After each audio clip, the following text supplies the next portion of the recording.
welcome to the Video Gamer UK podcast. An exciting week as we are joined by the boss man himself, Tom Orry. Hello.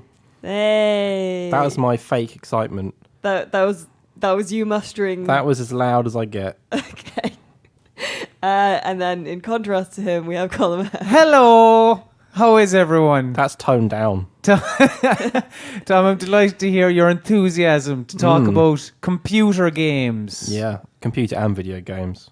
No, that's a different publication. Different, yeah. that's not us. So first, this week we are going to do the news canon, although it's quite empty again this week. However, the news in it is large news. Large balls of news. Yeah, it's the big load. So I just like seeing what I can say each week to make you laugh. Right. So we're going to start with the Switch, the Nintendo Switch, which was announced a couple of days. Well, yeah, Thursday? Shown Last the world Thursday. Thursday, yeah. On very Red Dead late, Day. very late Wednesday night. They showed there was the image of Mario looking through the curtain. Kind of stole Red Dead's thunder, actually. It did a little bit, didn't it? Yeah. But so we'll talk about that. So we've all seen it, obviously, the trailer. I, in fact, did a live reaction to it with Simon Miller, which is on our channel now, if you want to check that out. So what do we think? I mean, Tom has written a piece saying that he doesn't really have an opinion. Yeah, should just skip me. Oh, right. No, we're not doing that. I do.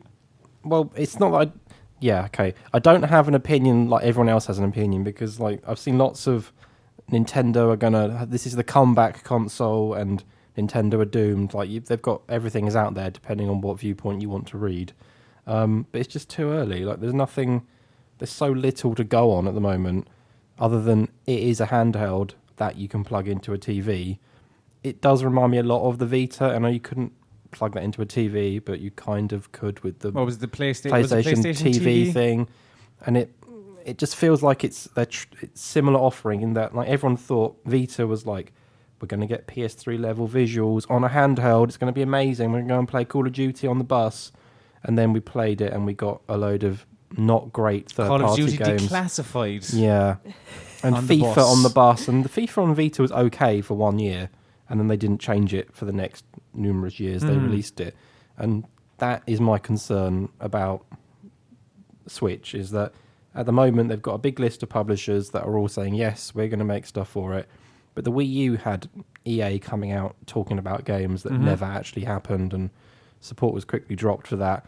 I mean, it will struggle to do as badly as the Wii U has. I think it looks more appealing as a device, but it's just too early to say. Like, we haven't seen any proper games running on it yet. We don't know how powerful it is and how much it costs. It just, there's so much left to see. But speculating is fun, Tom. I speculate that it will do okay. Great. There's a Jamie Redknapp opinion for you, if ever there was one. It's like, it does look a lot nicer than the Wii U does. Like, the Wii U has a definite kiddie look to it that this doesn't. One thing I thought was interesting is they they had fuck all kids in that trailer. I think that's no children. It's weird. It's weird because from my point of view, I have a child who is 3, and I'm thinking, right, because I never really cared about kids' games. Like, you never don't think about kids' games when you're not a kid, do you? It's just like, this Skylanders exists, that's fine. But then when you think about what games kids can actually play, looking at like PS4, there isn't much. Like, if you want a kid who's like not a teenager but an actual kid to play stuff, like when they're 4 or 5, whatever, 6, 7, 8, then there's not much. Like, you don't want them to play Call of Duty. You don't want them to play anything that's violent, really. Nintendo is and has been for a long time the best option there. So I think they obviously, like, for me, the Switch will be probably the console that I buy him when he's maybe a year or 2 older. So to me, it seems odd that they haven't kind of pushed the we're for families rather than we're for cool people. It is more, as you say, Alice, it's kind of the cool, sexy young professionals going out into rooftop beer gardens and like a lot of playing sort things. Of nostalgia as well. So it was all like Zelda and Mario and you know, Mario Kart and stuff rather than Splatoon. I guess it's not really nostalgia, but I also, by the way, the heady days of 2015. What a time it was. I don't buy that you're fucking filling out a stadium to watch people play Splatoon. No. By the way, which was the final scene in the trailer. I did love the enthusiasm there.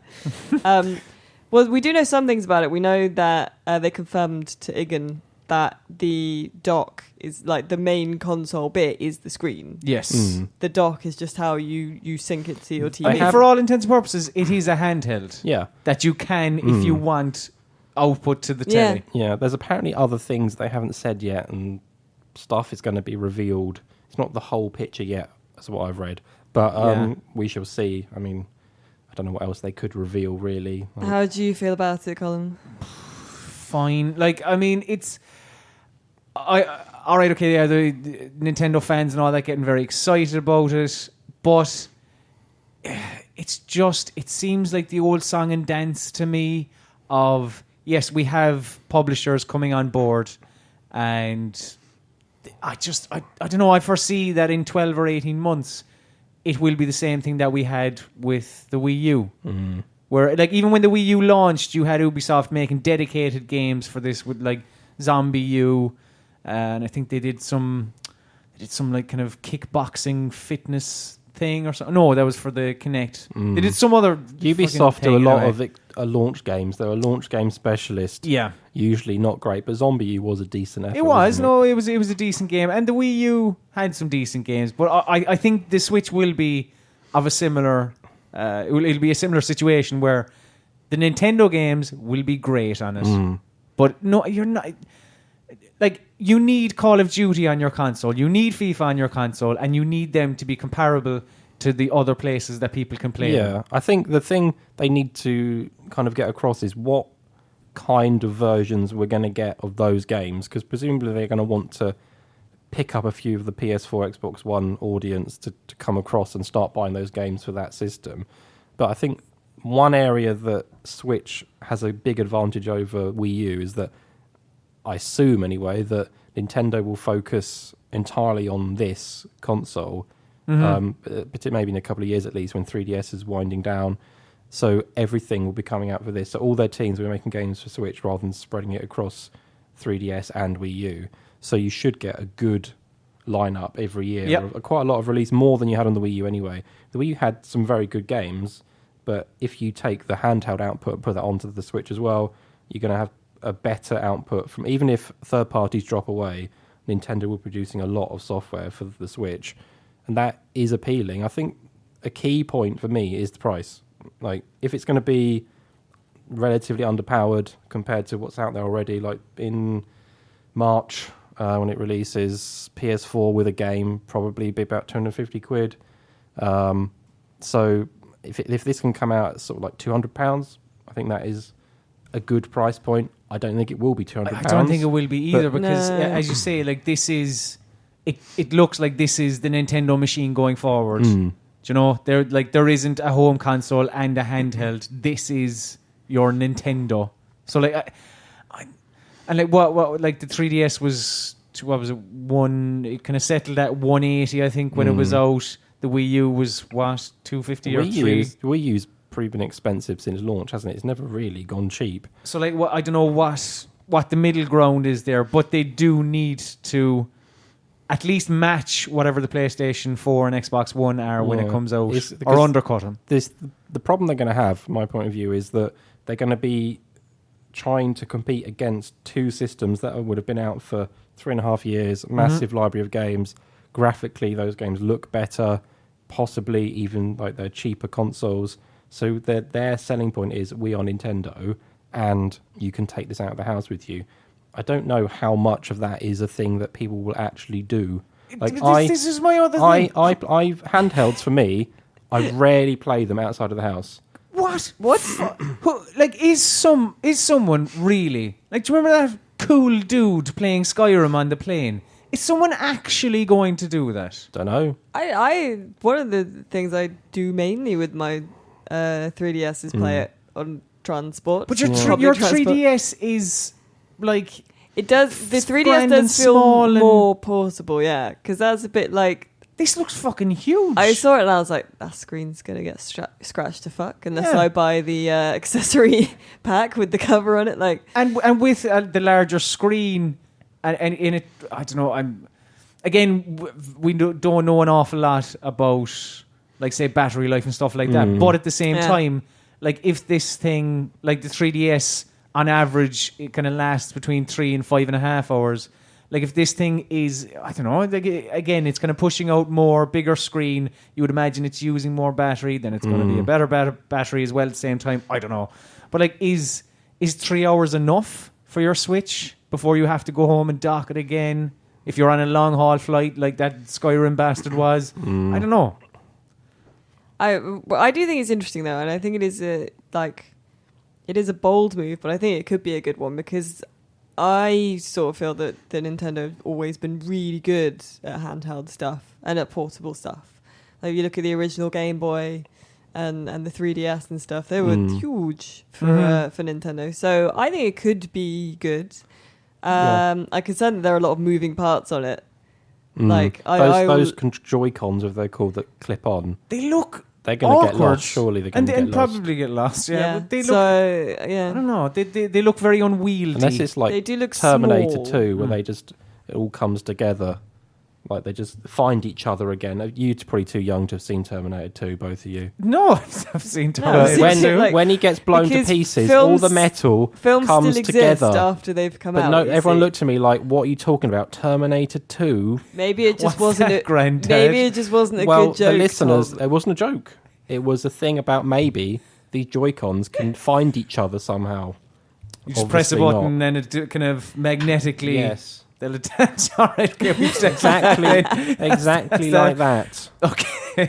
I do. There is I wonder whether they will have a kind of different pricing model for the games. So, for example, if they're going to continue doing cartridges. Yeah. So if they're going to do games like Zelda, obviously, big AAA kind of Nintendo game. But if they're going to be doing normal kind of handheld type games as well at the same time, if they're going to have maybe a cheaper range, so for example, a 3DS type game would still release for the Switch, but comes in at maybe £30, and then you've got like the bigger stuff that is more console-like, is sort of £45-50 kind of thing. So there's a range of, or if it's all going to be kind of high-end development for, like as it is a console, but they could easily split, so the handheld divisions at the moment still put out handheld-like games at a cheaper price. See, I would be hoping for console level quality. Yeah. But again, that's the whilst its messaging is definitely better from 3.5 minutes. You know, they convey what it is much better than the Wii U ever did. Yeah, because people from the get go were going, okay, can I play my Wii games? I can use the Wiimotes, but it's what's going on. Whereas it's a new console. They've dropped the Wii name. That's fine. It's like this is new. Yeah. But at the same time, I don't know, there is that sort of like, it's a hybrid, but yeah, is it a, I don't know, like you say about saying 3DS kind of looking games. Well, more on like because traditionally, I guess a handheld game is simpler in a way than a console game. So whether or not they're going to have that kind of split in terms of the output, so you might get a sort of, for example, Link's Awakening. What was the one on 3DS? The good Zelda one that was all 2D and then 3. Link Between Worlds. Link Between Worlds. That kind of. So that obviously then that released. It's about £30 or so. That kind of game, not a very good game, but it was designed for It was a good game. Handheld. I said it was a good game. It was a great game. I said it was a very good game. I had another point, but I've completely forgotten it. Thinking about Zelda.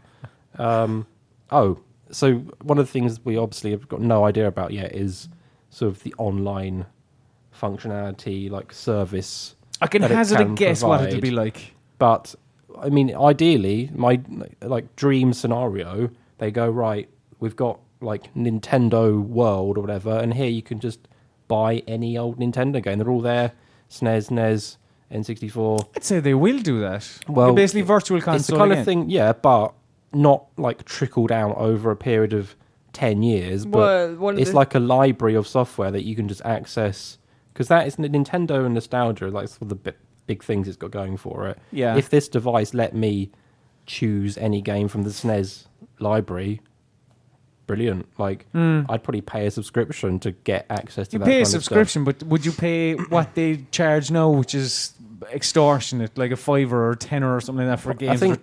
Hopefully they sort out their kind of account system. So if I buy something I keep it on my account and it switches across different consoles. Their online store switches, is, Tom. is Very good.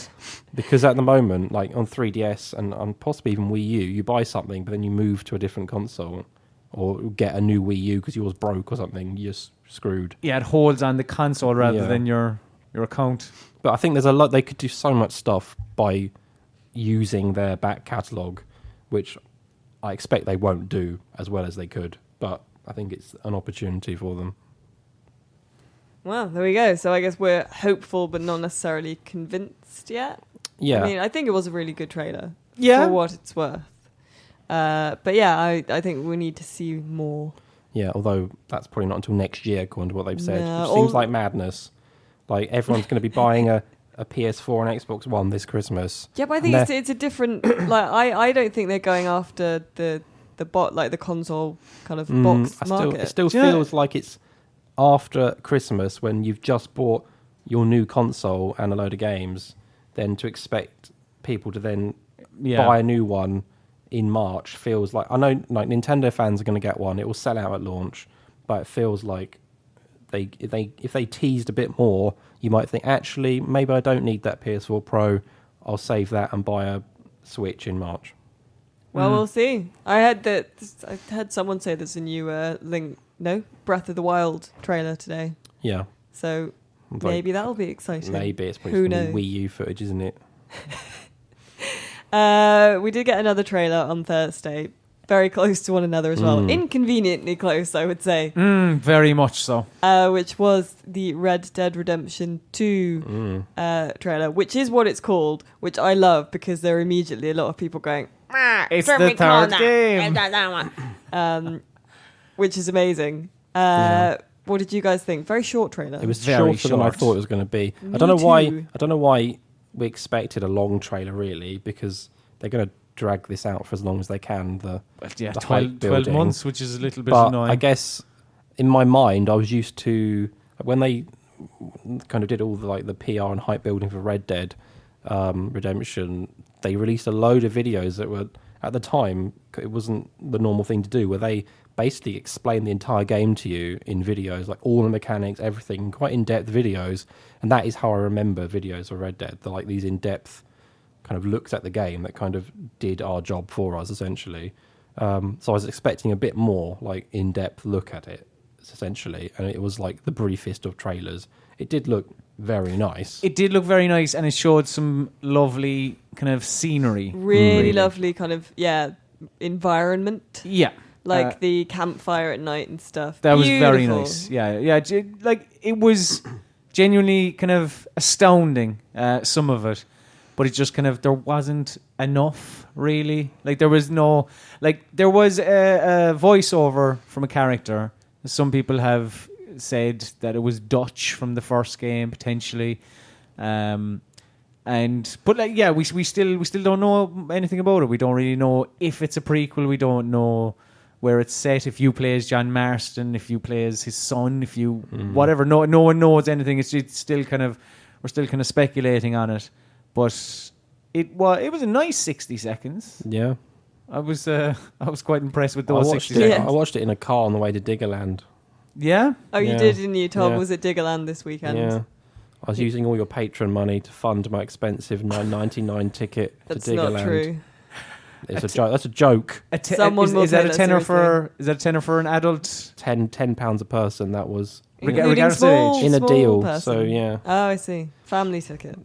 It was £30 all in, which is for my money good value. Was it? Did you felt you got the value out of Diggerland? It was a very good day. Was I'd it? recommend it to anybody with kids or without kids. What is it? Just digger. Like, I mean, does exactly what it says in the tin. There's lots of diggers. There's Good. some dump trucks. There's a massive digger that people sit in the bucket bit at the front. And it raises you up in the end, spins around at 100 miles an hour. I didn't go on that. Right. Too exciting. It was, I can't remember what it was called, but it was like the hell machine in my mind. It looked horrendously dangerous. It probably wasn't. Sounds very family friendly. You for can kids. like drive JCBs around, tire lifters, dig massive holes, like off-road 4x4s and stuff. If you haven't got a small Is this child, actually for kids, or is it? it's it sounds kids. kids that are like Kids of all ages. kids love diggers. So basically all of them seem to love diggers and any kind of work machinery of any kind. So they can go on lots of them with an adult. So like me and my son went on some diggers and we dug holes and things. He was obviously a bit erratic with his controls. So there were a few moments where I thought we were going to topple over in the digger. We didn't, thankfully. But yeah, and this is quite off topic from Red Dead 2. It's fine. It's a lovely transition. But I would recommend it a lot. It's for like a different theme park experience. It's good fun. Is it constituted as a theme park? I would say Well, I mean, it's definitely themed, right? Yeah. There are rides, like you just are in control of a lot of them. So, but there's no like digger roller coaster. There is like the one that spins round. That is essentially a ride. So you sit in the bucket of it, and it just spins you around. Spins round. It's very high. This digger is massive. Like I didn't expect a digger that big. It's like huge. Probably not a genuine digger. The like bucket, this it's a proper digger. Yeah, they're all proper machines. There's one there's like a crane that lifts you way into the sky and stuff. My little brother, because I'm from a terrifyingly rural area, my little brother had a mate who had a tractor. Yeah. And he went to, like the sort of year 11 GCSE, like leavers dinner prom thing. And people get like limousines and horse and cart and shit. My little brother and his mate went in the bucket of a tractor. I remember on my last day of secondary school, it was about 5 or 6 lads came in tractors and they were sent home. Which was a bit harsh. Exactly. They were only having the bands and the lols. Yeah. But there was one time, all right, I think I was quite young. I was behind the wheel of a tractor in a field, and I drove the tractor into. It was basically a pump field. So I drove the tractor into the pump, and I flooded the field. It was very rock and roll. That farmer went out of business. But yeah, tractors, great crack. The Video Gamer seal of approval. It's not tractor land, it is digger land. Is there a tractor land? I don't know. Were tractors encompassed as part of Diggerland? Because they seem... maybe we should start talking about Diggerland. There were things that looked a bit like tractors, but no 100% tractors. Cannot confirm nor deny. No, there are mostly digger and digger variants. Okay. So the Red Dead trailer was fine. Yeah, all right. Cowboys and that. Yeah. Brilliant. So we can talk now about games that we have been playing. Mine is a game that I have not technically been playing this week, but I have not been allowed to talk about until now, which is Watch Dogs 2, which I played at a preview thing a couple of weeks ago, and I found it to be good. Wow. I'm amazed. I know. Because the first one wasn't good. No, but it's very different to the first one. Do tell. Well, we've got a lot of coverage on the websites. There are, I think, 3 different written pieces now, and a video review chat, which I did with your good self, Colin Mahan. Don't tell him, Alice. I'm trying to play dumb. But well, you can ask me questions if you like. What do you want to know, guys, about Watch Dogs 2? Is it properly funny, or is it funny for a video game? I thought it was... Well, that's a different question to ask. I did laugh a lot. I thought it's definitely funny for a video game, I think. Whether it's properly funny, I think different people will get different mileage, obviously. But I laughed a lot. I think that's the more surprising thing you said to me, because the first one is so po-faced. This one is just the opposite of that. Like it's just so you're a hacker and you have these kind of nerdy hacker friends. Yeah. They're all giant nerds. This is the thing. It's so. But are you laughing at them? Like, are you meant to be laughing? I think I meant to be laughing. Yeah, that was the thing. I was like, I hope I am meant to be finding this funny, and I think you are. Okay, I'm reasonably sure. It has this kind of tone, like humorous tone, and like characters are amusing and everything. But then you also go around killing people and blowing them up with grenades. We don't have to. But that is part of it. That is it. But I don't think that's. I mean, I think you kind of have to have that in because people will want to do that kind of thing. But I don't think that. I think the game sets you up and kind of wants you to do the hacking stuff rather than gunning people down. But you are an armed group essentially. Still, you're not like a. It's not like a like in Mr. Robot, for example, they're not. They are just hackers. Yeah, but you have a 3D printer that prints guns, but you kind of have to buy them and everything. And Sounds that's like Gears of War. It is. I guess it's got a kind of GTA 5 flavor to it. It's quite satirical. But there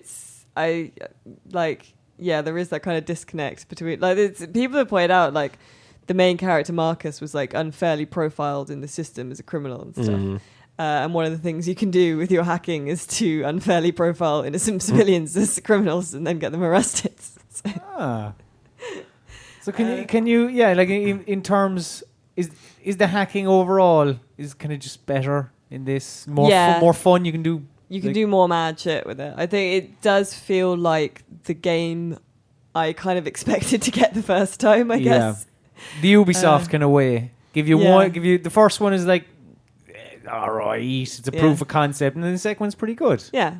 Okay. So I very much enjoyed it, and I think the trailers don't really reflect the kind of experience I had when I was playing. Yeah, because again, I don't know, the trailers kind of paint this picture of quite a serious tone and yes, badass and like exactly guns and motorbikes and stuff. And there is that, like there are motorbikes, you can steal sports cars and you can do all that, but they're kind of like at the heart of it, the group of people that you're hanging out with are just like nerds. They're just kind of cool nerds that like 80s movies and board games and like computers and stuff. Have you read Ready Player One?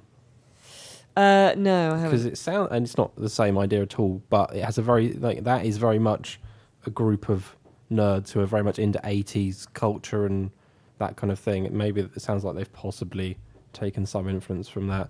Is it obviously like GTA 5 had like the 3 characters? Is this just all one? It's all one guy, but you hang out with this bunch of people. And I think one of the reasons I immediately liked it more is because they're much more engaging to be with and to play as than fucking Aiden Pierce, who was just a dude in a like just. He had a cool coat though, didn't he? It was a good coat. Yeah, but it wasn't that cool. Like. And these people they're all really different, but they all have an actual reason to be mad at the man, capital T, capital M. Whereas Aiden Pierce was just like, I'm angry because But the thing about Aiden Pierce is was it his nephew got killed because he was robbing a bank, and his whatever it was sister or something. She didn't give a shit. She was there trying to tell Aiden, calm down, I'm over it. It's fine. My child, he wasn't a great child anyway, so it's fine. But Aiden was like, no, it's not good enough. It was like, I don't know. But it was basically his fault. Like, kind of in a roundabout way. Like, not completely, but he was trying to rob a bank just because he was a criminal, basically. Like, so the what's his name? Marcus Holloway, is it? Yeah. What is the actual premise? Basically the DedSec in this is just they're all like young people who feel disenfranchised by the way things are run now. So Marcus Holloway was profiled unfairly as a criminal and had like an 89% chance of being a dangerous offender kind of thing. Okay. And like one of the other guys, Josh, is I believe he's on the autistic spectrum. And he's described as neuroatypical. And so he was profiled for that and wouldn't get employed anywhere. And like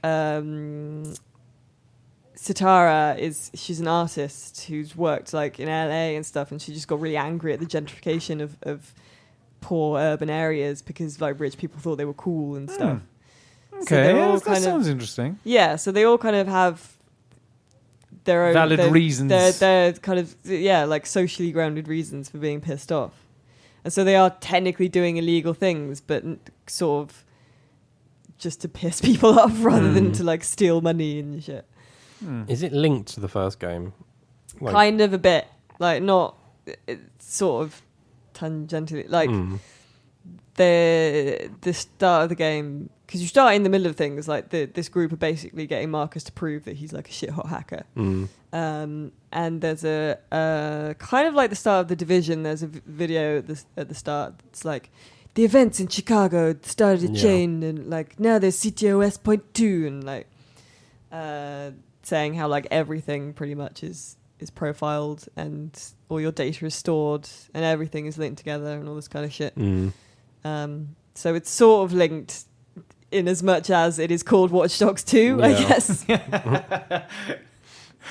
But if it wasn't called that, I'd be like, Ubisoft have ripped off their own IP. But like, because it's so different. But yeah, but you are actually looking forward to... Yeah, I'm really interested in it. I mean, I didn't play loads of it. I think, contextually speaking, it's going to be a much bigger game in terms of actual content than what I played. I did about 3 hours, I think. So I can't say that the full game is going to stay as engaging and interesting. I guess it's hard to tell like how much of it's going to be filled with not interesting side missions and like fetch quests and all that kind of stuff. The stuff that I saw was kind of interesting and fun and sort of brightly coloured and like, fuck you. It almost, do you know what? It almost sounds like when you're describing it, I'm kind of picturing, maybe this is a step too far. I know what you're going to say. There are no dildos, no giant dildos. Well, no, I wasn't even going that far. Okay, maybe back a little bit. But kind of Sunset Overdrive-y? I don't know. Maybe like it's weird. I'm getting because that tone off. It's got kind of little flavors of maybe Sunset Overdrive and maybe GCA and maybe Saints Row and stuff. But it's not gone all the way with any of them, almost. Yeah. But it's got little kind of little hints maybe from what I played. It's I'm interested in it. I'm for sure very interested. Did you think it seemed pretty much done from what you played? Like Ubisoft games have had a history of being a little bit delayed. It did seem pretty much done. The version we played was from a few weeks ago. But the producer guy, whose name I cannot remember now, was there, and he said like we're pretty much done. Yeah. There were some little things, like there were some pop-in textures when I was driving really fast in like the countryside. I noticed quite a bit of pop-in stuff like that, but nothing terrifyingly bad. Yeah, we're not talking Assassin's Creed. We're not talking Unity levels, no. It looked pretty stable. There were a couple of maybe pop-in bits, a couple of rough textures here and there, but overall it does look nice. Cool. Yeah. Anything else, fellas, or should we move on? We shall move on. So, Colin, you've been playing Batman, is that right? Yes. Collection. I've played a bit of Batman Arkham Asylum and Batman Arkham City. It's, do you know, so for the most part with remasters and whatnot, if the base game is good, if the game was good when it came out, it's probably going to be good now because it's the same game. But you have a game from 2009 and a game from 2011, I think was Arkham City, and they look like games from those eras. They do not look like games. You know, it doesn't look like a collection in 2016. It doesn't look like games that kind of that are on par with, I don't know, your Uncharted, your Gears of War, or whatever, or even or an Arkham Knight, and it's, I don't know what they've done. Actually, one thing they've done is they've almost kind of turned up the contrast and brightened the whole game, which takes the murkiness off of Batman. Because Batman is a very gritty character, and you know, obviously in the shadows and just such the Dark Knight, I believe they call him, Tom. Correct me if I'm wrong. That is the name. But it's just, I don't know, it's just kind of too bright, and it kind of takes away that kind of almost mysteriousness. It looks, from what I've seen, a lot cleaner. But then, like you say, like there's a shot when you look across at the asylum, I think, and in the original it was kind of like a bit green and murky. Yeah. And in this version, like there's the better textures and everything, it looks cleaner, but it doesn't quite have the same sense of like that place is a bit weird. It's almost the little upgrades here and there have almost kind of taken away from it, you know. But at the same time, we talk about upgrades. Not everything has been upgraded. Like in terms of frame rate, It's fuck me is a choppy at times. Really? Yeah. It really does get. I think it goes very, all very over the choppy. place. What I've seen, it kind of 30 or bit below, up to 60 at times. It fluctuates a lot. Xbox One, I think, is even worse. So So it doesn't feel like it's had a lot of love necessarily. No. Yeah. But you know, like Arkham City, I think is a very good game, and I think Arkham Asylum is a fucking phenomenal game. Like if you haven't played these games before, or if you have and you want to revisit, I don't think it's it's fine. It's but there are those kind of technical hitches kind of along the way, and also I don't know. It's when something is a collection, I feel that it should be a collection. You know, I don't know why Arkham Origins isn't included in this, regardless of. I mean, public opinion wasn't damning on Arkham Origins. It was just kind of people deemed it to be all right. People deemed it as the lesser of the Arkham games. Do you know? I think it would have been nice to have them all there. I only briefly played Origins, so I didn't. That's the one I would have been more interested in having a look at properly. I guess it was just an issue of time, and money. Like they have, as much as it's not the best upgrade ever, they have done a fair bit of work on textures and models and stuff. They're not. It's not leaps and bounds above the original, but if you compare them directly, you can tell where they've put the work in. But I guess doing all that for another game would have pushed it back into next year at some point and cost a hell of a lot more to develop. So I guess it was just they thought most people would only want the rock steady ones. Yeah. But yeah, the frame rate does sound like the most disappointing part to it. Yeah, very, very much so. Well, I often find with the remasters, you kind of lose some atmosphere, maybe because they make it so crisp compared to the original. Obviously, it was like those Silent. Do you remember the Silent Hill remake? Like Silent Hill, basically, like you couldn't see 3 feet in front of you because of the fog. But that was because they were trying to hide shit. Yeah. You know, but again, it worked. But then when you kind of bring that into more modern day, I don't know, you can't pass it off as well, I don't think. I always think of Journey on the PlayStation, when the first one was very kind of misty and ethereal and dreamlike, and there was sand everywhere, and then the remaster made it all HD, but it was like too crisp, and you didn't get that kind of sense of movement. So I think the remaster kind of not ruined it, but was not as good as the original in that one. Tom, yes, I have here that you've been playing Battlefield. I have Battlefield 1. Only the campaign. I haven't. Well, the multiplayer. I've only played the beta or whatever it was called. But yeah, the campaign is very good, I would say. Yeah, it's the last Battlefield game that had anything like a good campaign was probably Bad Company 2, because it had a sense of like people doing things together, and it wasn't just people doing things. And it had a sense of there was character in it, like Battlefield 3 and 4, and I didn't play Hardline. To be Battlefield honest. 4 had Omar from The Wire in it, though. It was just so. It just felt like it was very glossy and high budget, but it didn't have anything to it. You were just going through. I'm going to kill these people. There's some people that I'm going to kill them. There was nothing. There was in terms of attachment to anybody in it. There was none. And I didn't like it. It was just, it felt dull, and even though it looked nice, the graphics. Once you've played through a little bit, you get used to that, and it's just a fairly boring game. Whereas this, because what they've done is they've split the campaign into 5 sort of mini campaigns, essentially, each one focusing on a different part of the war. So, for example, you get a prologue at the beginning that kind of is meant to show how many lives were lost, essentially. Yeah, Dave was on about that before. You kind of jump, when you die, you jump to another soldier, and it happens so quickly that it's kind of like, well, a lot of people so many died. lives were lost. So, like lives were just being lost all over the place all the time, and like people probably just expected to die, essentially. And they do that pretty well. Like it's a video game. It's not going to get across the full horror of war, but considering what they've got to play with, they've done a pretty good job.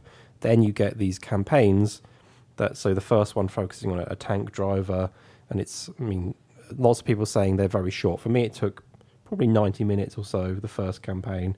And because it's focusing on one person and a few of the people around him, you get a much greater sense of what it was like, what that character felt like in the time that none of these people wanted to be there. Like, this guy was a chauffeur and now he's a tank driver. You get this glimpse of like his previous life, and then him having to fight through a war zone in the tank, outside the tank, trying to fix the tank all the time because it's constantly breaking down. And because I played a decent chunk of that one. Yeah. And I thought it handled.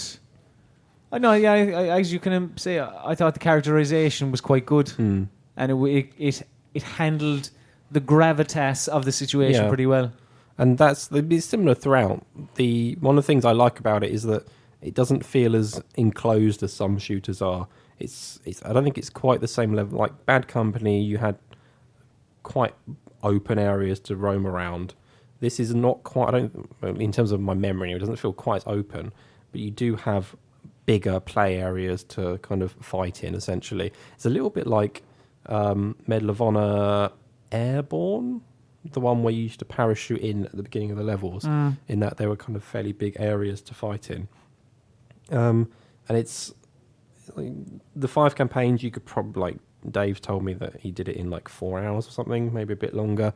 For me, it took quite a bit longer than that. I'm not as good as shooting people as Dave is, so it's I'd say if you're like someone that just plays games but you're not like well into playing online and stuff, you probably get a good 6 hours or so out of it. But it is a good 6 hours. It's not filler because you've got these separate campaigns. You're not trying to pad out the campaign of one character over 4 or 5 hours.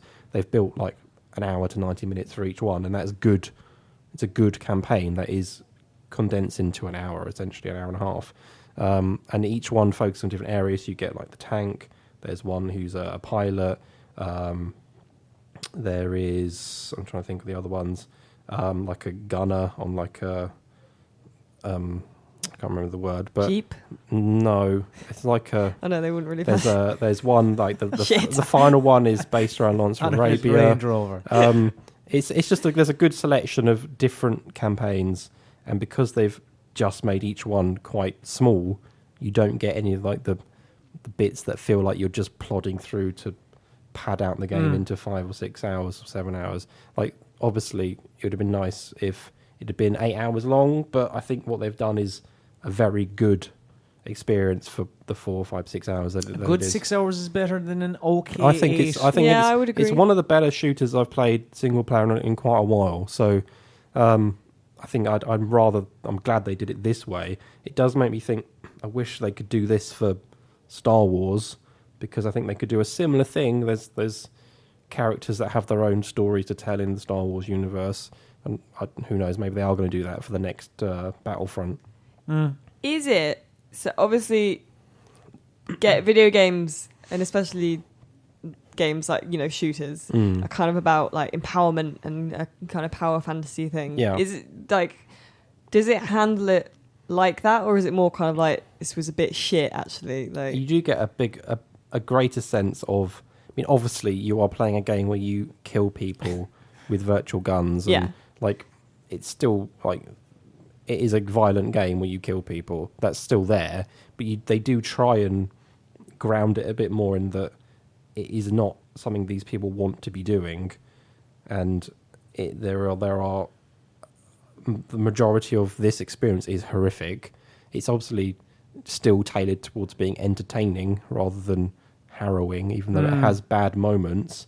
But it's just interesting because we talked a little bit before about how World War One is kind of viewed differently in the kind of public consciousness, because it was just like it was just pointless.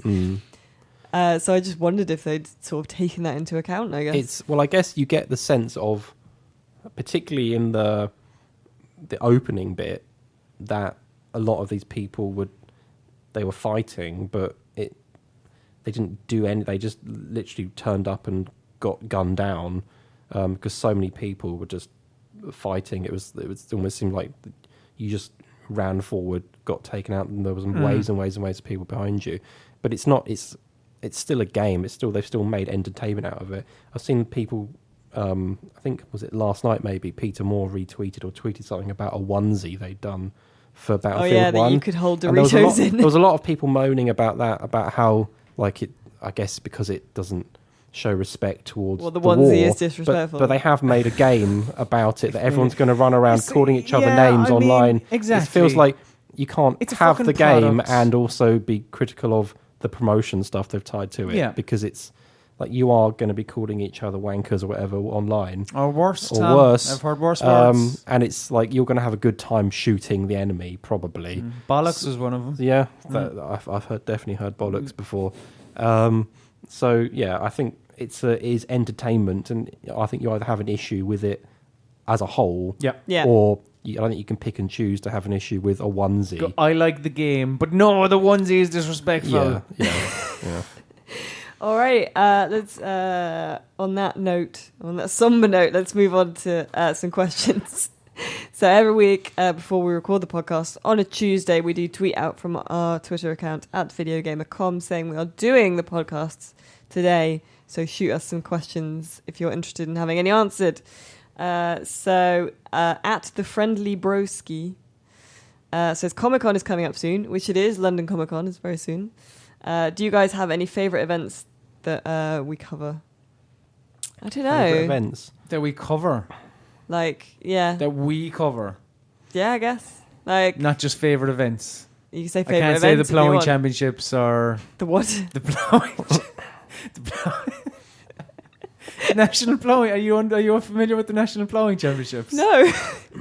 You should take your son to this, Tom. Well, You'd be you amazed. should say, funny enough, I did go to the. I think keep it was finding things out about you that sort of clash with the image. It does. It is an odd. Like, an odd well, to suggestion. you've got a fair, fucking right? like you've got a piercing through your your eyebrow and shit, and then you're like, yeah, piercing. I was a postman for 8 years, ploughing championships. My family have got a well. Like, the plowing championships, I've never actually been to them, but they generate so much money. Like hundreds of thousands of people go to this thing where people plow fields, Yeah. and then those fields are judged. Yeah. And it's like, who plowed that field the best? And you will have people from like Fianna Fáil or Sinn Féin trying to canvass as well, and that's basically it.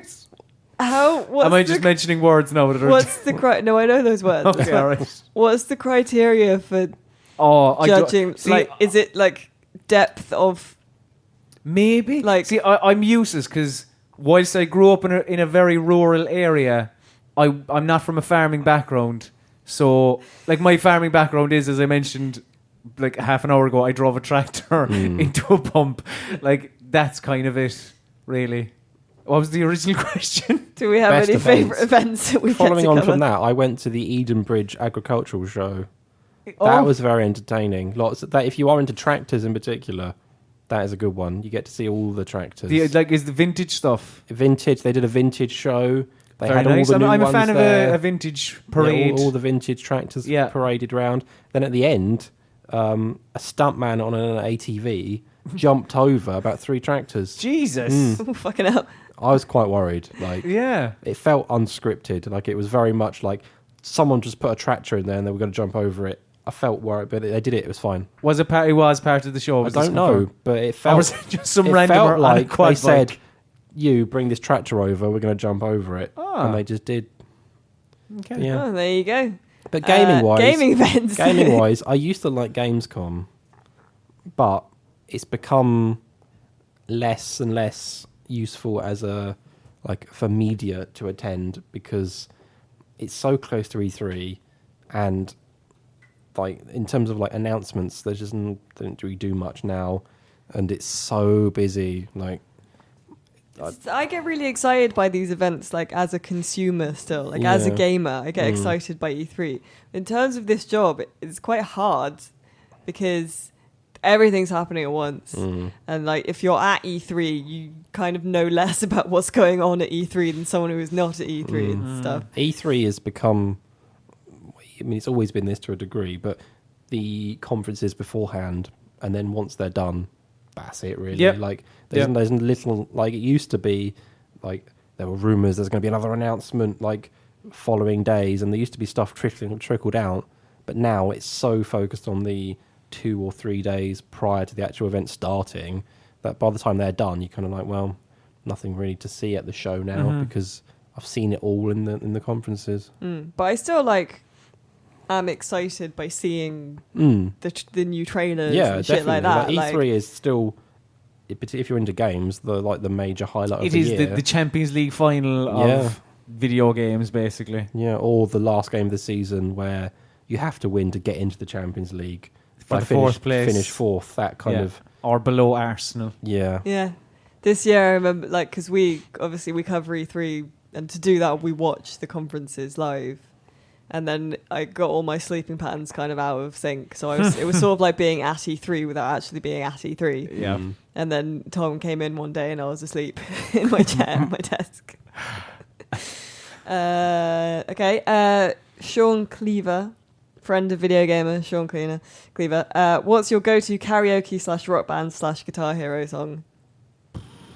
I believe you recently leapt on stage with Sean Cleaver, didn't you, Colin? I recently leapt on stage with Sean Cleaver whilst I believe he was singing the Cranberries Zombie. I think I heard it and just jumped up on stage and demanded a microphone.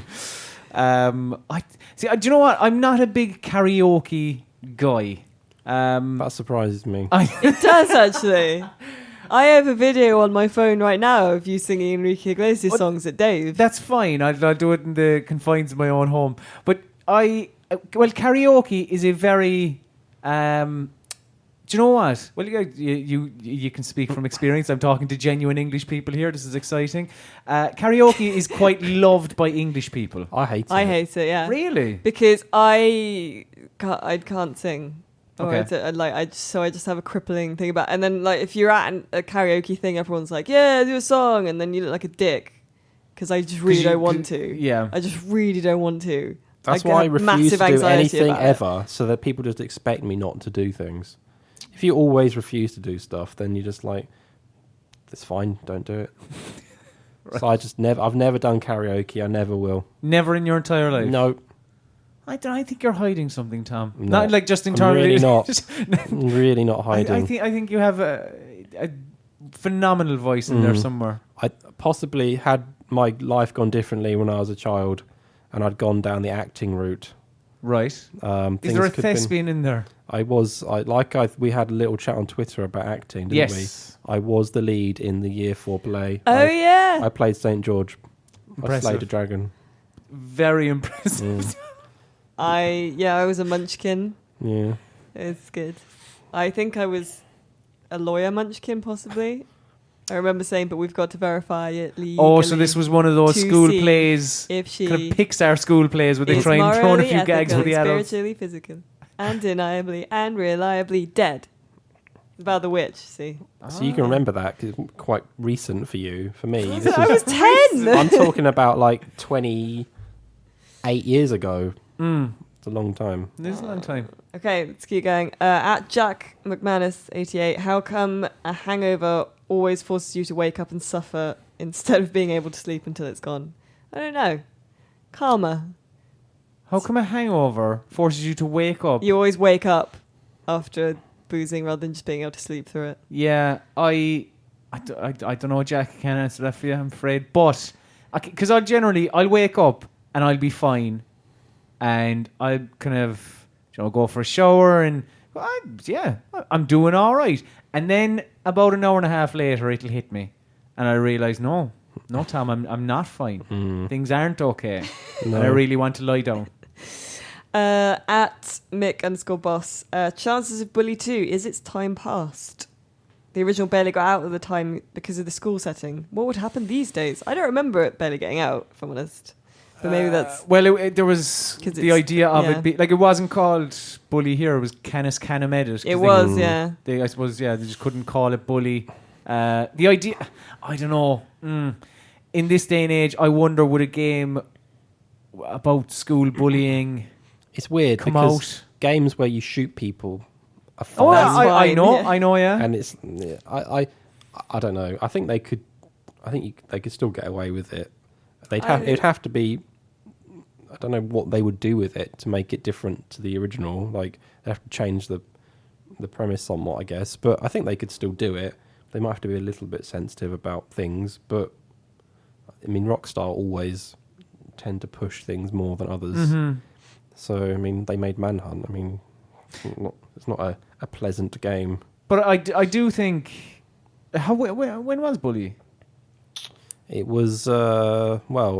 It was PS2, wasn't it? So you're talking... Maybe towards the end of PS2. I'm not sure when that was. But yeah. 10, 15 years ago? Ish, give or take. I think there'd definitely be interest in it. And but yeah, that would be my one thought that I don't know. I think there would be iffiness about the whole school bullying kind of aspect, even though, and I get what you're saying. I mean, fucking, there's games about war and people shooting each other in the head. Maybe they'd change it and it'd be bullying in other kind of situations, workplace bullying. Not a bad shout, Tom. What, like you are with me? Not like this, no. Slightly this different. isn't bullying. He's mean to me all the time, Colin. It's terrible. I see it, Alice. Yeah, thank you. Bring up with if HR. if we had an HR department, I would. I don't think they will do a Bully 2. I think it's been too long ago to do like a sequel, and it's not been long enough to do a reboot yet. I don't know. It's just I'd like Rockstar to do something like completely new. It would be Red good, Dead. wouldn't it? I mean, but like Red Dead's a sequel. Yeah. But like something you brand want new. Table tennis. No, we've had table tennis. Oh yeah, that's right. Shit. It's just, but I don't know. Like they're so, well, I say slow, but I guess they just make sure stuff is good. But they don't release tons of stuff, do they? Like because their games are such like big events. You want more of them, I guess. But just have to wait and see. John Hunt at SupremeJJ69. God bless you for listening, John, but that's a terrible at. Do you think? Good question though. Do you think Titanfall 2 will be overshadowed by Battlefield 1 and Call of Duty? It's weird. They're all coming out very close together. No idea why EA is releasing two shooters. It's either confidence or stupidity. I think the latter. Because I guess from their point of view, they've got two big shooters coming out, and I guess they think with those two they can fight off COD. Yeah. But you can't help but think probably Titanfall is going to suffer because do you really need three shooters? Like, no. No, I don't think so. And I mean, Call of Duty is Call of Duty. That just goes without saying. Battlefield, I think at this stage, whilst isn't hitting Call of Duty numbers, is still a recognisable name. Whereas this is just, I don't know, this is Titanfall 2, and regardless of its quality, which we're led to believe is quite high, it's just, I don't know. Like, even if you're looking for that futuristic aspect, I mean, Call of Duty, it's infinite warfare. There is no number. There's loads, so much warfare. It's infinite, and it's in space and shit. So it's all futuristic and all robots. So much warfare. This is quite a good one. From Callum Agnew, friend of VideoGamer. Callum Agnew. Game charging to use VR in stores. Are we angry? Is it disgusting? Do we miss arcades? This is going to be our last question. So did you guys see this? Yes. Was it like, funny. is it £5 for... £5 for 10 minutes, £10 for 20, and £15 for half an hour to use the VR. I guess they can do what they want, and you pay for it if you want it, like anything. Like, you don't have to do it. But you remember the days, Tom, of walking into a shop and being able to sample. I'd like to know what, for example, Sony think of this, if it's a Sony approved, because they also want people to buy VR. And if you have to pay to demo it, maybe not as easy to sell that thing. But I don't know. I'm not against it as if they can do what they want. I sort of think that. I think they can do what they want. I also think it's quite stupid of them to do it. Because the way they've handled it has made them look kind of bad. Yeah. It's a tricky thing. I mean, VR generally is a hard thing to sell because you need to try it. But then if they had like a free... come in and try it, there'd probably be like a queue out the door potentially of people just waiting to try the thing, and how many of those people are actually going to then buy it afterwards, I don't know. Like, ideally, in an ideal world, you would just be able to walk in and test one out for free, but if you don't want to pay £5, don't. Like, they're not making anyone No. pay, but I think it's kind of made them look a bit daft. I think as a store, they're kind of having an identity crisis at the moment anyway. Yeah. So. I don't know. I think it's a bit shitty. Like, I remember the first time I played the PlayStation 3, it was a MotorStorm kiosk inside an Extravision, Tom. Yeah. You'll be familiar with that shop. I've heard of it. And walked in and was able to give that a bash. And it was... Because I want to say it was the first time I'd seen HD as well. So it was just, my mind was blown by this. Yeah. It was fucking incredible. And then, that led to me getting a PlayStation. Whereas if I'm, I don't know, if I'm a 12-year-old child in 2016 and I want a PlayStation VR, but I have to pay to try it, I don't know, that puts me off a little bit. I think they would have done much better if they'd done like take a ticket kind of number system, because then you would have had people hanging around in your shop as well, which makes them more likely to buy something. Plus, they wouldn't have had all this bad publicity about it. Yeah, demo kiosks are good. I remember the Dreamcast had a kiosk in, I can't remember, it was like Virgin Cinemas or something, which don't exist anymore, I don't think. But that was the first time I saw a Dreamcast in the UK, and they had Sega Rally on it. And I mean, I was going to buy one anyway, but it was cool to have it there in the cinema, and it was free. Didn't have to pay any money at all. I know someone who works in a game store, and they have demo kiosks for like the PS4 and stuff. But he's like, we had to turn off one of the controllers because otherwise you just had teenagers playing FIFA for hours. Yeah. And I have a buddy of mine again works in a GameStop, and he has seen that where a parent will come in with their child and just kind of say, yeah, you head over there, I'll be back in a minute, and fuck off for an hour and just let the child just play a game or whatever, you know.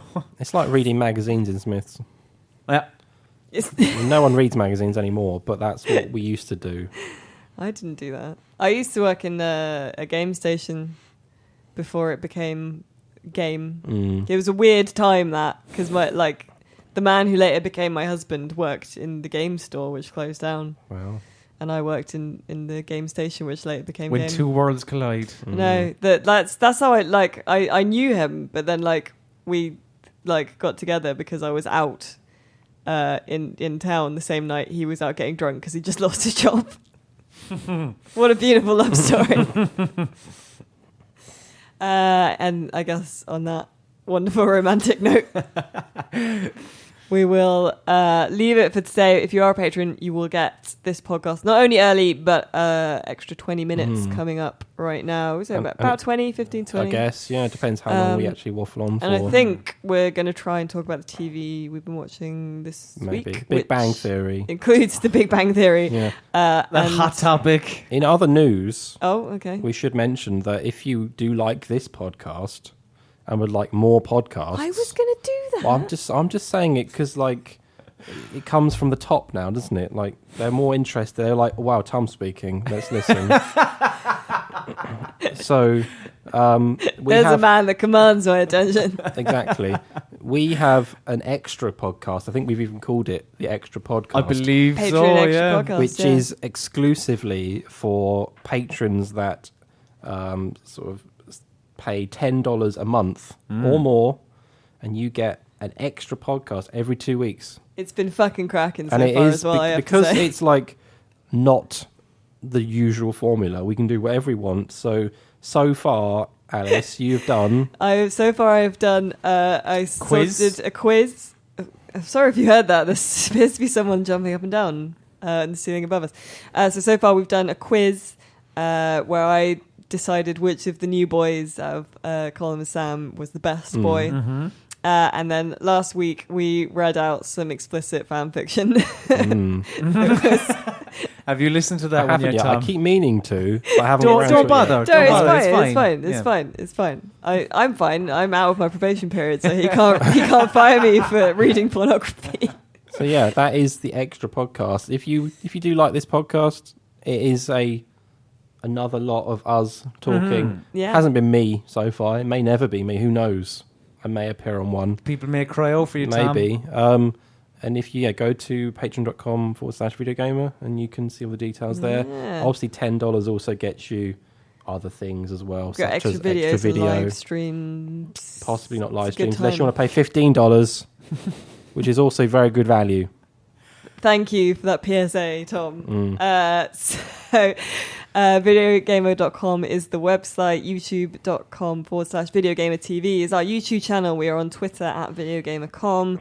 I am also on Twitter. I'm @BabyGotBell. We've got Colm Ahern in the corner there, @Colm_Ahern, which is spelled COLM. I feel we should state that. COLMAHERN. It's a lovely name. Thanks. Your name is also lovely, Alice. It's my name used to be Scoble Reese.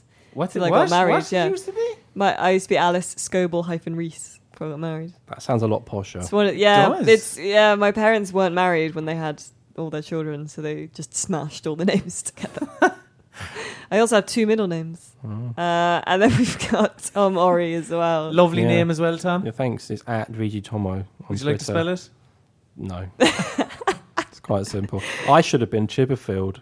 Tom Chipperfield. That's pretty good. Yeah. Me and my big brother looked back at our family history, and we saw that we could have been a Lascelles, like the French, like Alice Lascelles. I would have loved that. Anyway, thank you very much for listening. Sorry we went off on so many strange tangents this week, but maybe that's what you enjoy. So we will see you very soon. Thank you. Bye-bye. Bye. You want to say goodbye, Tom? Bye.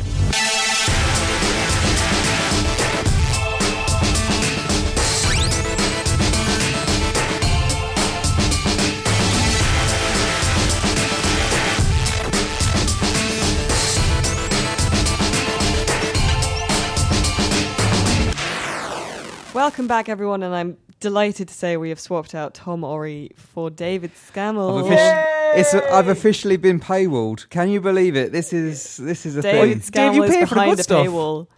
Yeah, I guess. Yeah. Beautiful. We brought Dave in because Dave has seen some of Black Mirror. Oh yeah, Uh, only some of it though. Myself and Colin have seen all of it, I believe. And we are going to talk about it in maybe more general terms to avoid massive spoilers. But if you haven't seen any of Black Mirror and you want to keep everything a secret, then maybe... Whoa. Please don't spoil it for me. I've only seen 3 of them. All right. So that's why we're not going to... I'm putting earmuffs on. Oh, for fuck's I'm sake. going. But See you later. if you want to... This is why Tom came to me and was like, Dave, could you go I'm and talk saying- to them? Because he don't We're want it not, spoiled. no, that's why we're not going to spoil it. But all I'm saying is if you want to go in completely blind... Okay. Like, if you Then- literally don't want to know what the episodes are about, Right. then, like, probably don't listen to the next 20 minutes or so. Right. but we will make up for it with lots of other lovely Patreon content. Yes. As ever. Of course. So, Dave, you've sort of watched them a bit out of order, the ones you've seen, haven't you? I've seen them in random bits. Because you don't need to watch them in order. No. No, they're all completely self-contained little stories. I have seen, because I didn't see any of the first 2 seasons. I'm getting into it Ooh. now. Yeah, so... Because some of the first 2 seasons are absolute crackers. Yeah. So I've seen episode 1, episode 3, and episode 4. So, yeah, I've skipped episode 2 for some reason, but I will go back and see it. Which is interesting because episode 2 is the one that's sort of games Video gamesy, related. isn't It's it? the only Yes. one that's a bit video gamesy. Right. And I am loving it. I'm liking it a lot. Which I wasn't sure whether I would. I thought, well, what little I knew about Black Mirror before going in, I thought it was kind of possibly going to be a bit too obscure for me. Like, I only really know like the Prime Minister. Prime Minister Yeah, peak yeah. thing, and I was like, is that going to be for me? But yeah, no, I have enjoyed it a lot. So what are we talking about? What specifically do you want to talk about with Black Mirror? Well, we can talk about maybe, first of all, the budget looks very good on it, Yeah. which Colin and I talked about recently. And maybe you won't be aware of, but it used to be just Channel 4, and now it's Netflix, and it's obviously got like a big cash injection, and every cent of that is on screen. Yeah. Yeah, it's like there's money dripping off the screen. Not say I wouldn't say it looked bad before by any stretch of the imagination. No, not at but all. it looks filmic now. Like you know, I suppose it has that Netflix money. Like you know, it looks comparable to whatever House of Cards or whatnot. The first episode in particular, I thought had very, very strong art and set and costume design. The costume design in the first one was brilliant, I thought. Yeah. Because again, it's just all these, it's all kind of pastel colors. Everyone is the exact same. Everyone's trying to be inoffensive to each other.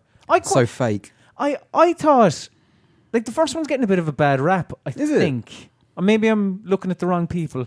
But, like, I thought the first one was quite good. I liked it. So the first one, just for a little bit of broad strokes context, is really the only one that's properly about social media. The final one... Well, it's not social media as such, but the third one has kind of... the last episode is also kind of about it, but it's used as kind of the backdrop for like a police procedural almost. Yeah, it's great. And I did find the first one was maybe a bit on the nose, like a little bit to kind of just... Because the criticism that's often leveled and is being leveled now fashionably is that, like, what if mobile phones, but too much? Like, which I don't think is really fair. Yeah. But the first episode is the one that I thought was kind of most like that. It is, yeah, and it is a little bit... like, do you remember that a couple of years ago, there was a video going around from a guy called Gary something, right? And it was called Look Up. And it was this spoken word kind of poem. A spoken word poem. Oh, fucking, yeah. A poem where you never speak it. A silent speech. Can we fucking like crowdfund to bring out a book of silent poetry where it's just blank? It's just a notebook. But with some titles. It was some kind of I don't know, yeah, this poem thing video where it was like, yeah, it was called Look Up, and it was, you know, oh, you're spending too much time on your phones and da-da-da-da-da. And the ironic thing was like, yeah, it was on YouTube, and the place that most people watched it was on their fucking phones.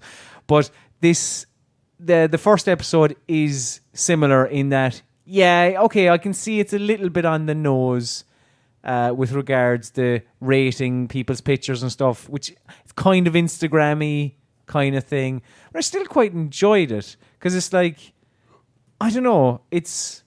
First of all, I thought the lead, who she's...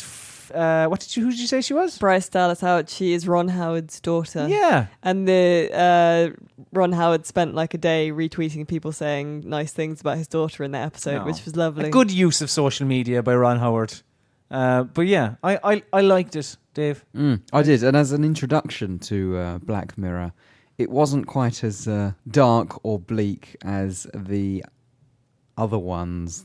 It's pretty you've dark. Seen a really dark one, haven't you? Yeah, yeah. I'm not sure it can get much darker than episode 3, but it does get a little bit towards the end. But you can. I'd love to spoil it because I'd like to talk about the end because I thought it was quite. I took something from that, which if we're not allowed go into proper spoiler territory, we won't. Not sure we should.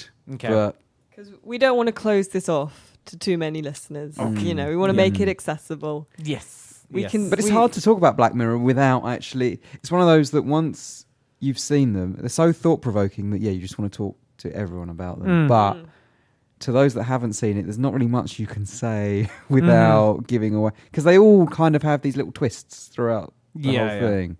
And that's kind of the hook into each of the episodes. The actual that is twist. Your sort of like, you're kind of like, what is the thing? What is the thing? What is going to happen in this episode?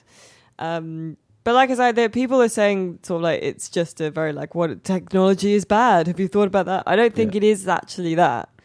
I think that's less so this season. I think. Yeah. I think that's a very simplistic analysis of Black Mirror as a whole. I think it's kind of like, how is technology going to affect our lives? In, you know, are there ways that like things that we do now socially will get changed or enhanced, or, you know, that kind of thing, rather than technology is bad. I mean, episode 4, I'm not sure you could argue technology was bad at all. I mean, you could depending on your views of that sort of thing. Yeah, like in that one it wasn't. For those particular people in that episode, I'm not sure you could argue that what happened there was a bad thing. Yeah, exactly. Do you know what I mean? So that was just episode 4 is kind of episode 4 is absolutely amazing. It's a love story. It took me. I know Colm, you're going to disagree with me. It's all right, Dave. It was a slower one to get into. I'll give you that. It definitely took about. Because I guess for the other two that I've seen, you can see what's sort of happening and where it's going to go within 10-15 minutes of actually watching it. With that one, for about half an hour, it's like, what is going on here? And then something like, what? How? What? And then it starts to explain itself. It does take a lot longer to explain itself than the other ones, but I don't know. I kind of liked it. I like that change of pace, and I like the fact that it was kind of this bittersweet kind of. Yeah, it's one of the only ones that was sort of really positive, I guess. Yeah. Yes. Yeah. And I don't expect that from Black Mirror. Having seen the first 2 seasons as well, you do expect, even if it's positive for like 55 minutes, you expect the last 5 minutes to be absolutely putrid. Yeah. But my main issue with that was with the 4th episode. I was just kind of going, what the fuck is happening here? Where are we going with this? But I don't understand this because it does all explain itself by the end of the episode. It does, but I don't know. I felt like it wasn't forthcoming with that information early enough. And also, one of the characters in it annoyed me. Really? Yeah. Which one? The one who...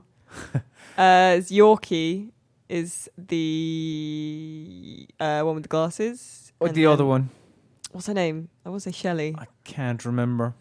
Yeah, we can't even say specific because you can't give it. Yeah. But no, I like them all really, but I think going from episode 3, which is so dark, especially the end as well. I loved episode 3. Yeah. It was good. Great. Going from 3 into 4 because it's not really one that I can binge watch. It's because they're so intense. Mm-hmm. I couldn't sit there like I could House of Cards and watch 6 or 7 at a time. Obviously not on a work night, but but yeah, these are just a little bit too much. So going from 3 to 4, it's like, oh, actually, that's actually really nice. Yeah, I really like that one because 3 is one of the darker episodes across the board, like just across the entirety of Black Mirror, I would say. What did you think, Alice? Yeah, I think so. It's interesting in that like it builds sympathy for the character. Did you? Right, so because did I you predict the final twist? No, because I did from an early scene. Yeah. Really? You know, I think I know which scene it was as well. And I was like, but which scene was that? I mean, you can't say it, but yeah. There's a scene in the restaurant. Is it it's where he looks at the thing on the table in the place. Yeah, I know what you mean. There's 2 kind of scenes linked together at that point where you kind of think, is that a thing? But okay. But I think it's one of the darkest. Yeah. I think it's so well written though, and so like amazing, really well acted as well. Oh, the young guy is outstanding, as is not Robson, Jerome.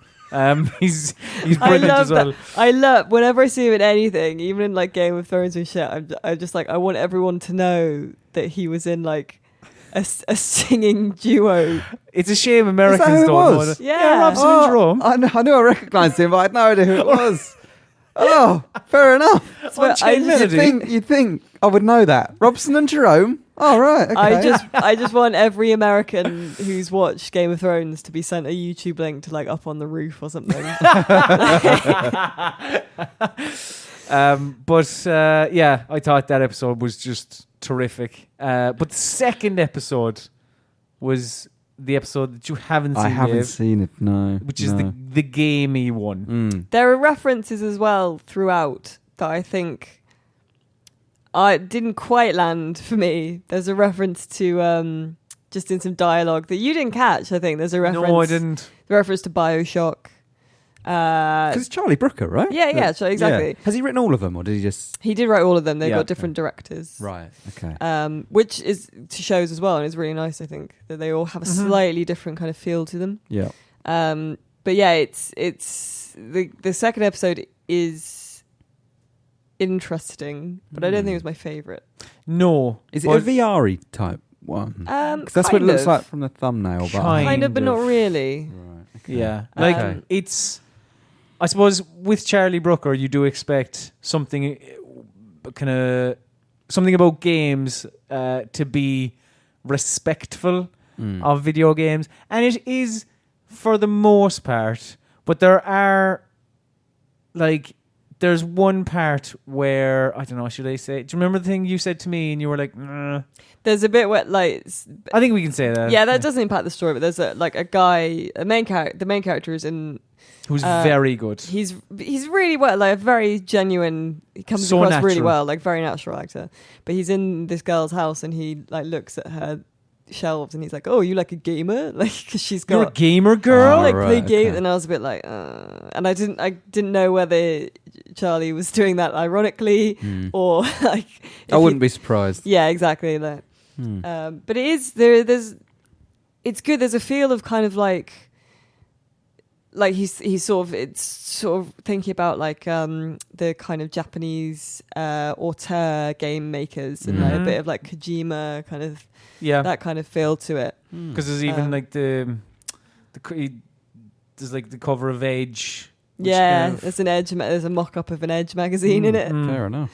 and it is good. Yeah, and I think it's probably overall the strongest season, but I think some of my favorite episodes are still in the first couple. I've got to go back. I've got to go back. Definitely do. Because there's some absolute crackers there. I watched the one last night with what's his name? Fucking Star Wars guy. He's from, Donald Gleason. yes, That is brilliant. I was about to say he's from Dublin and he blows up planets. One thing I am proud of the human race is that I think they call him Donald as opposed to Dom Heil or whatever, because that's how you would or spell his name. His name is spelt The Irish way. Yeah. Right. Asquailga. What? That just means in Irish. Oh, I see. But yeah, that one is phenomenal. Was that in the first or the second? I think that might be the first.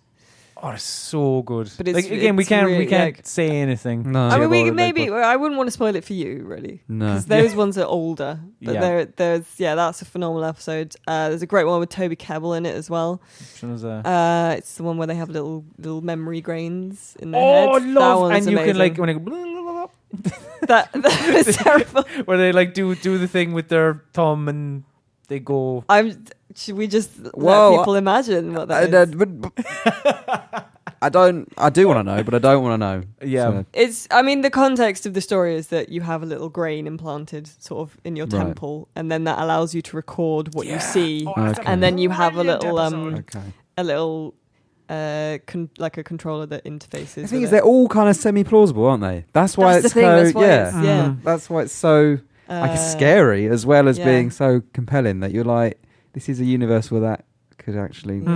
They're so good. The Christmas special one as well was so good with your man from Mad Men in it. Yes. Yeah. That was really like good. there's very few. There are ones. There are a you few know? episodes of it that I can go, that was shit. Like Yeah. I can't say that about any Like of even them, really.